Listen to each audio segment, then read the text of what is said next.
今晚开始热啊，亲像讲大水遐拖白网引起的这个天高热，咱民众呢就要注意这个虫害，也有外来的草生菇啊，栽培稻田，这呢嘛是拢爱防治的对象。也6月初6呢是世界海棠日，台北就有民间团体呢办这个世界海棠日的活动，就是希望透过这个活动，甲济海棠的这个防治的知识，教互民众，才通来守护咱家园的环境卫生。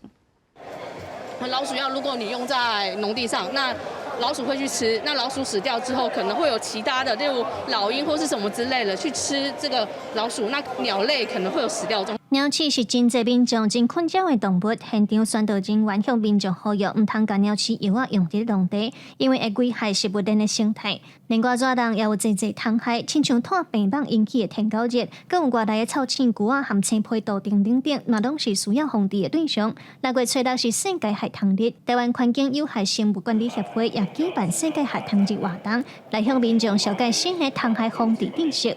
病媒防治其实需要这个与时俱进的，那有新的害虫，然后就会有需要新的防治方法。大家可以现场发问，好，然后也可以针对已经有的问题来聆听。民团强调气候变迁和经济活动等等，拢互虫害变做全球性的问题。透过现场的工作坊和体验，向民众宣导，除了爱用到药物来防治，嘛呼吁伫咧买防治药物也是杀虫剂的时阵，嘛就爱认明环境保协准登记的许可字号，安尼才袂愈防治效果愈歹，顶到对环境也是人体造成伤害。如果说我们平常就不考虑用不同的药，都习惯用了一种药，或是习惯不看标示的去用药，抗药性又出来了，这个害虫你又拿它没办法，又有抗药性的研究吼，所以这一路上下来环环相扣，每一个环节都要专业的部分。